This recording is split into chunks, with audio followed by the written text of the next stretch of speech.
Voy a hacer un comentario antes de continuar, que es con respecto a lo que indicaron ahorita en el grupo. Siempre en el curso de fundamentos, pues yo siempre lo maqueto así. Ahí se aprendió muy bien porque están con la llave acá. Para mí es una muy buena evidencia de orden que no pongan la llave aquí arriba. Si la ponen allí va a funcionar todo, no pasa nada, sino que la pongan acá, que vaya alineada con la otra llave que le corresponde. Esto es algo que a mí me gusta particularmente porque se empieza a ver la organización en el código. De repente al tenerlo aquí arriba pues no se ve tanto. Esto es proceso de indentación, hacer las cosas así. Pero perfectamente ustedes pueden poner esta llave aquí, pueden montar el cout aquí al lado, luego el return y cerrar con la llave aquí. Y eso va a estar bien, no hay ningún problema. Todo va a correr igual, compila y ejecuta y va a mostrar el mensaje, todo normal. Porque el compilador no corrige la indentación, corrige es que todos los símbolos estén allí. Pero un código escrito de esta manera es muy difícil de leer. Entonces lo correcto para mí, ya esto es más de presentación del código, es que esta llave vaya aquí abajo, luego dentro yo indento un poco las instrucciones y la llave final va aquí, en este orden que estoy especificando. Voy a volver acá a lo que estábamos haciendo en esta zona, que era que teníamos un planteamiento de problema para ir especificando allí algo particular. Entonces, en este problema se dice, se desea diseñar un programa que permita obtener el área de un triángulo dada su base y su altura. Recuerden que la primera fase era investigación, enterarnos cómo es que es la cosa con los triángulos, cómo es la cosa con el área, si ese es el problema. Y bueno, del análisis pues resultan estas cosas, que un triángulo tiene una base y una altura y la fórmula del área es base por altura entre 2. Una vez que tenemos eso, que ya sabemos cómo es que funcionan las cosas, pues entonces procedemos y ya tenemos, empezamos con análisis EPS de alguna manera. ¿Qué entradas se requieren? ¿Qué necesito yo acá? La base y la altura. En el caso de lenguajes altamente tipados, yo tengo que precisar qué nombre le voy a dar a esa base, qué tipo de dato va a estar asociado a esa base. No lo puedo dejar a la interpretación. Luego continuamos con algo, por ejemplo, acá, que sería cuál es la salida deseada, qué es lo que yo quiero, en este caso el área. ¿Qué método produce la salida? Pues sería A igual a B por H entre 2. Observen que es algo muy sencillo, que pareciera que estoy hablando o repitiendo cosas, pero realmente no. Estoy precisando el refinamiento que necesito para poder producir el algoritmo. En este caso, el algoritmo general, un algoritmo general, un cuento rápido de lo que vamos a hacer, sería leer por teclado B y H, asignar el resultado de B por H entre 2 a A de área, escribir por pantalla el resultado A. Listo, ese es mi algoritmo general. El específico, observen que en este caso se reduce, sería leer B y H, a le asigno B por H entre 2 y escribir A. En este caso de código fuente, yo estoy indicando un código diferente al que acabamos de ver. Es básicamente lo mismo si se ponen a pensar un poco. Observen, tienen el main, tienen acá, bueno, aquí cambia el tipo, pero tienen un paréntesis abierto y cerrado, tienen una llave que abre, otra llave que cierra, pero atención, que aquí hay unas palabras que no son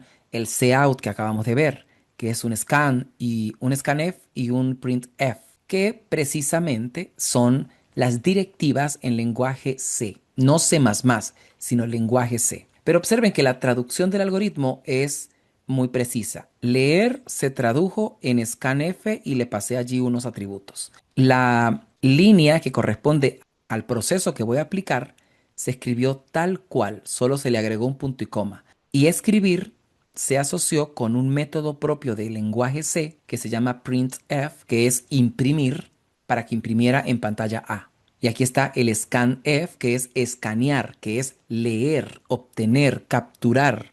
Estoy capturando del teclado en este caso. Esto es para el lenguaje C.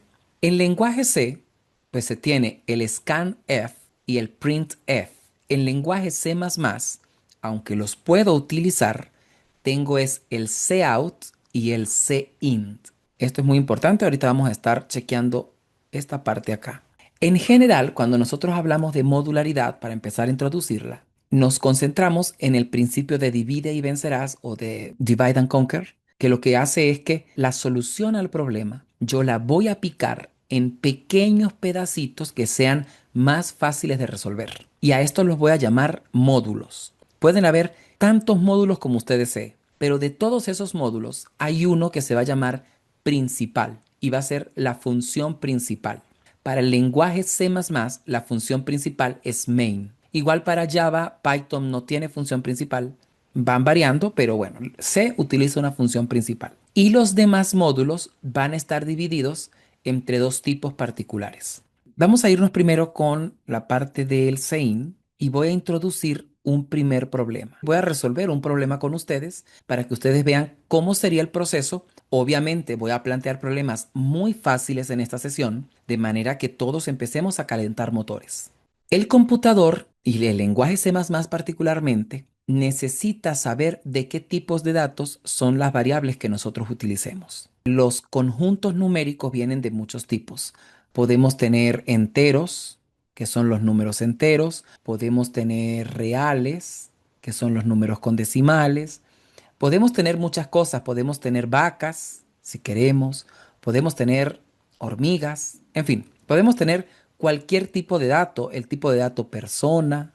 Hay otros tipos, por ejemplo, aquí puedo poner el tipo de dato letras o símbolos que pudiesen ser caracteres. Pueden haber otros tipos de datos como matrices. Estoy acá indicando algunas cosas. Todos estos son tipos de datos en el mundo real.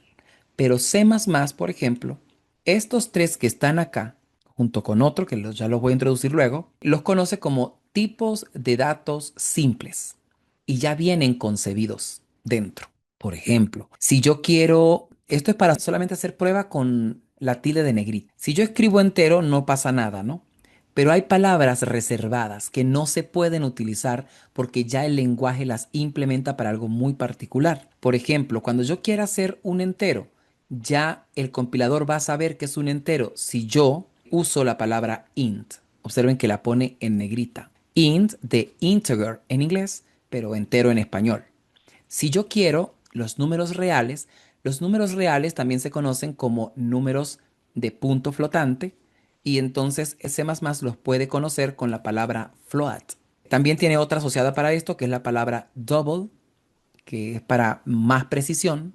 Esto lo voy a repetir después, lo vamos a estudiar con calma, así que calma ahorita, vamos a irlo procesando. Sé que hay muchos que ya saben a qué me refiero, pero por eso les digo un poco de paciencia en las primeras clases mientras todos nos ponemos en sintonía. Pero estos otros tipos de datos que están acá, por ejemplo, vaca, yo pongo aquí el tipo de dato vaca y no se tilda en negrita, porque no existe para C++. Pero después vamos a poder crear estos tipos de datos. Bueno, las matrices sí las conoce, pero las vacas y las personas no. Estos pueden ser ya objetos, ¿ok? Y las matrices son tipos de datos compuestos o complejos, que también los reconoce de otra manera. Todo esto lo vamos a ir precisando. Lo que quiero es que vean que ya el C++ trae un conocimiento por allí importante. Yo voy a hacer el ejercicio sin pensar mucho en que ustedes sepan o no sepan los tipos de datos. Yo lo voy a explicar de la manera más simple que pueda y ustedes me comentan al final qué cosas entendieron que no. No les voy a pedir que usted sepa. Atención, solo quiero que entienda lo que se va a hacer. Vamos a suponer un pequeño problema. Vamos a poner, por ejemplo, un problema que entendamos todos. El promedio de tres números. Creo que eso es algo que todos entendemos. Lo voy a explicar igualmente porque no voy a dejar nada por supuesto. Si ustedes quieren hacer un comentario que no se compile, pueden utilizar un doble slash. Observen que se tildó en azul. Entonces aquí yo puedo poner el problema, ¿no? Problema. Calcular el promedio de tres números. De tres números leídos por teclado. Entonces, antes de leerlos por teclado y toda la cuestión, yo tengo que empezar a hacer un razonamiento interno de cómo se resuelve esto en términos algorítmicos. La primera fase que vamos a hacer es la fase del análisis, que va pegada con la investigación, ¿no? Pero en el análisis nosotros sabemos que, bueno, el promedio va a ser igual, pues, a un número uno que haya leído yo, más el número 2 que leí, más el número 3, todo dividido entre 3. Eso es como se calcula un promedio. Cuando nos dan las notas en lo que estemos estudiando, nosotros agarramos, sumamos notas, dividimos entre el número y ese es el promedio aritmético, no el promedio ponderado ni el geométrico, porque hay un montón de promedios. Pero en este caso es un promedio, es una media simple, que es sumar los tres números y dividirlos entre tres. Entonces, en este caso, yo ya sé qué es lo que tengo que hacer. Todo esto es el proceso. Incluso ya estoy empezando a determinar las variables que voy a utilizar. Después del análisis, ya yo empiezo a decir, oye, aquí yo puedo visualizar que necesito del usuario N1, N2 y N3 obligatoriamente. Es decir, que esas son las entradas. Es lo que el usuario me tiene que dar. El usuario no me tiene que dar el promedio, atención, porque ese se lo voy a calcular yo. Si el usuario me da el promedio, ¿para qué programa? Si ya él lo sabe. Se supone que el programa es porque él quiere calcular el promedio. Cuando hay fórmulas, todo lo que está de la parte derecha usualmente son las entradas y lo que está de la parte izquierda es el resultado, donde vamos a guardar las cosas. Luego de esto, nosotros podemos empezar a hacer un análisis, vamos a llamarlo aquí análisis EPS, que es ¿cuál es la entrada? Bueno, la entrada va a ser N1, N2 y N3. ¿De qué tipo van a ser? Voy a poner aquí pertenece.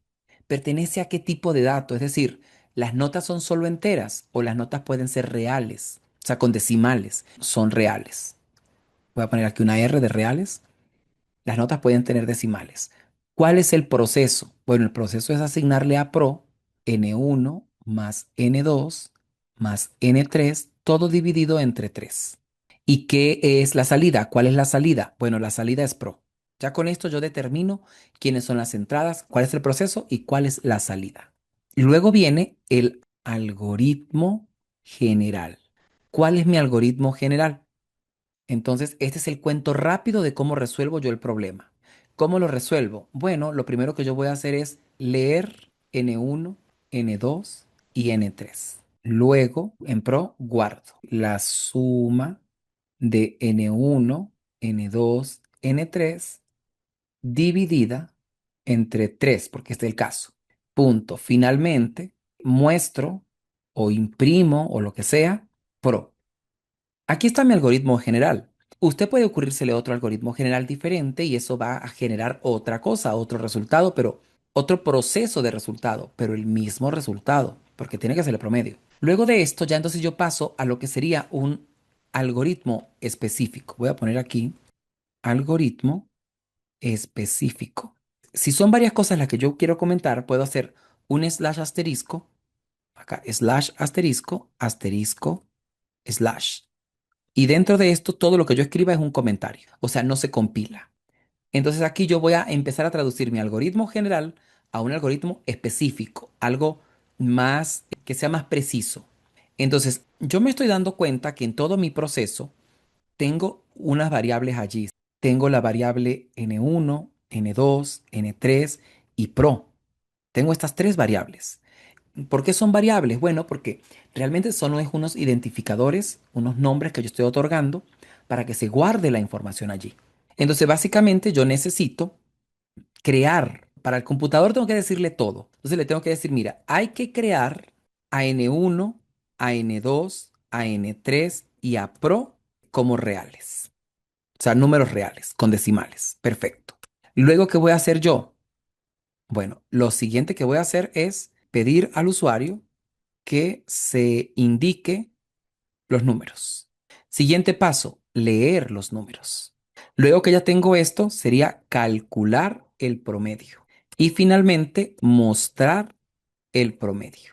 Incluso lo puedo tener esta como una versión bastante interesante de lo que es el algoritmo general.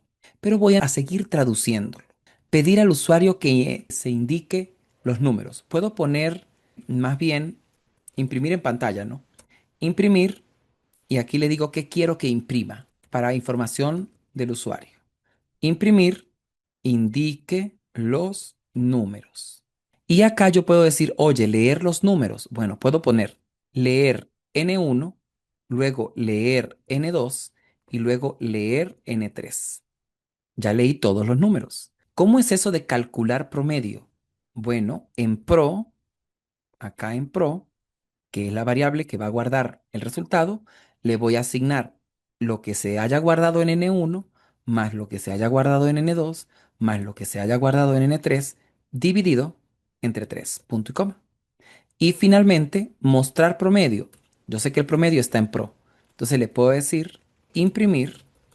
Ya este que está acá es un algoritmo específico. Estoy indicando todos los pasos. Creación, mando el mensaje, indique los números. Incluso puedo aquí poner indique N1 N2 y N3. Y queda aún más específico. De repente acá yo digo, oye, esto así puedo decir que mejor N1, N2 y N3 van a ser del tipo real. Ya esta nomenclatura es mucho más matemática, pero yo no estoy pensando en este momento en ningún lenguaje de programación. Ni en C++, ni en Java, ni en Python, ni en C, ni en C Sharp, en ninguno. Solo es un algoritmo para poder resolver el problema. Una vez que usted tiene el algoritmo para resolver el problema, es que vamos a estar traduciendo mi algoritmo a código, en este caso C++. Entonces, ¿cómo sería esto? Voy a hacer aquí un ejemplo rápido. Voy a quitar esto porque ya va a dejar de ser algoritmo específico. Observen que vuelve el color. Ya todo esto es un error tremendo. Si yo compilo, todo eso va a generar errores por todos lados porque eso no es código C++. Ya les había dicho que cuando se quieren reales es un float, por ejemplo. Entonces yo voy a indicar aquí así. Primero indico float n1, n2 y n3. Con esta instrucción le estoy indicando al lenguaje que me cree en memoria RAM a un N1, un N2 y un N3. ¿Qué estaría pasando allí? Imaginemos por un momento que esta es la memoria RAM. La memoria RAM la podemos concebir como una disposición rectangular llena de celdas, donde cada celda va a alojar una variable, un identificador donde se pueden guardar cosas. Cuando se ejecuta la línea 6, pues en RAM se crea por acá N1, por acá se crea N2 y por acá se crea N3. En la RAM, en algún lugar donde haya espacio.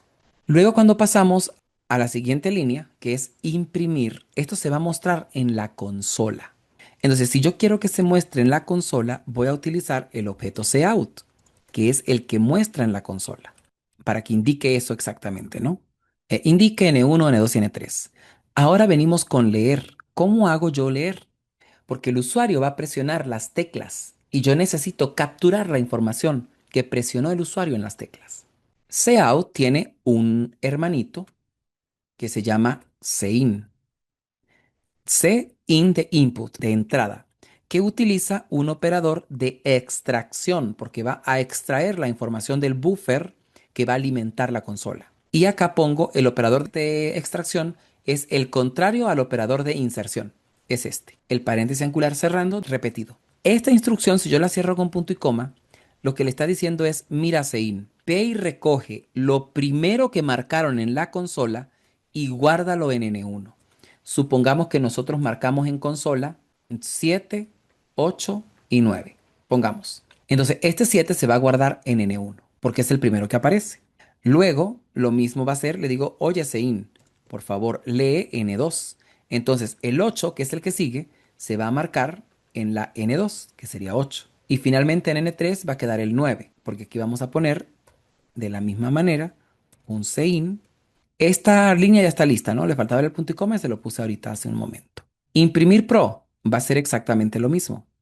Va a ser un cout y punto y coma. En este momento, si yo compilo, no deberían haber errores. Ah, perdón, no declaré Pro. Había que declarar N1, N2, N3 y también estoy utilizando Pro. Los que tengan experiencias en lenguajes como Python, esta línea de acá debe hacerles mucho ruido, porque en Python esto no es necesario. Pero aquí si usted no lo hace, no hay programa. Por eso es altamente tipado. Compilo y ejecuto. Aquí ya pasó la compilación. Esto es un código correcto que me está generando todo el asunto. Ahora, aquí está muy bonito, pero cuando yo lo ejecute voy a ver ciertos problemas de visualización. Voy acá con compilar y ejecutar. Empieza mi programa acá y me dice indique N1, N2 y N3. El cursor quedó pegado al 3. Eso ya en principio a mí no me gusta. Si yo quiero que ese cursor no quede pegado al 3, pues yo me vengo para acá donde mandé a imprimir el texto y aquí agrego un espacio. Entonces, la próxima vez que se ejecute el programa, queda un espacio, observen, el cursor ahora quedó un poquito espacio. Que yo no quiero que sea allí, yo quiero que el cursor quede abajo. Debo mandar un enter. Debo decirle al cout, mira, también hazme un enter. Si yo quiero hacer un enter, la forma por excelencia para hacer un enter con C++ es indicar acá otro operador de inserción y mandar un fin de línea. Eso en inglés es un endline. Y nosotros lo codificamos como un end L de line, endline. Esto hace un enter. Guardo, compilo y ejecuto y observen que ahora el enter quedó abajo. quedó aquí. Entonces yo aquí puedo poner tal cual 7, 8 y 9, ¿no? Lo que yo había dicho en mi ejemplo.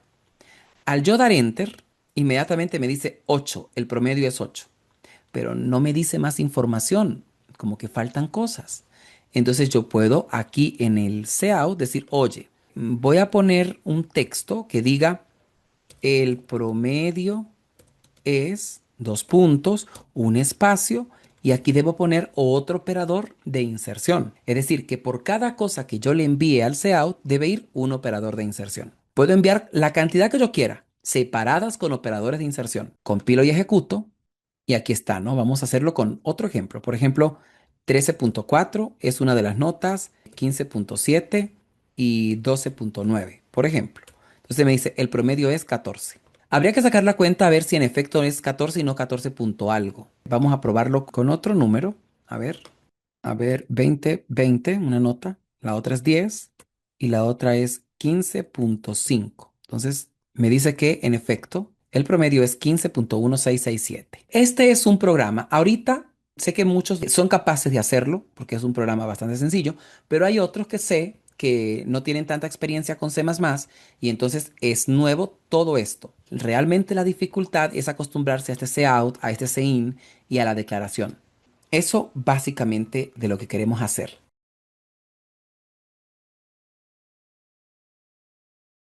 Bueno, acá ya esta parte es para hablar de los identificadores. Esto lo voy a dejar para la siguiente clase, que vamos a estar hablando de qué, de la estructura general de un procedimiento, cómo se hacen, y de la estructura general de una función para cualquier cosa que se quiera implementar, con base de parámetros ya más directamente. Y vamos a hacer un repaso.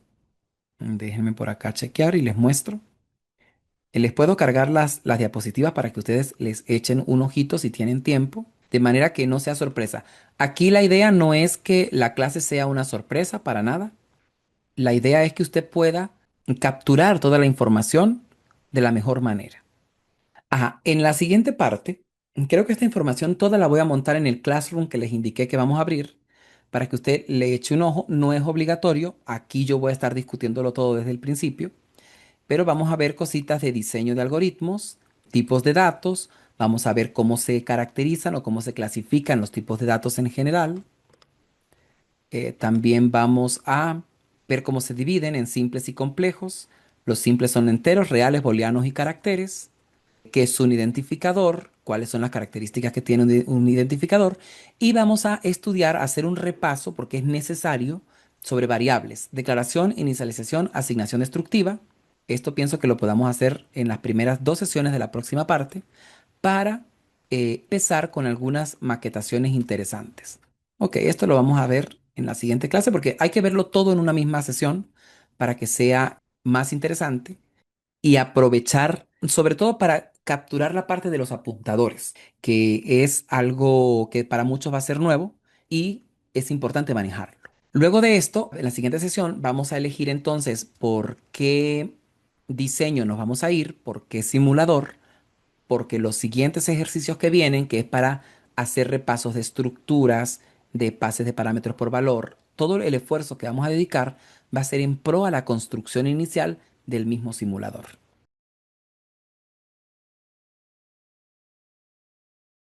Creo que hoy vamos a dejar hasta acá, son las 4:34.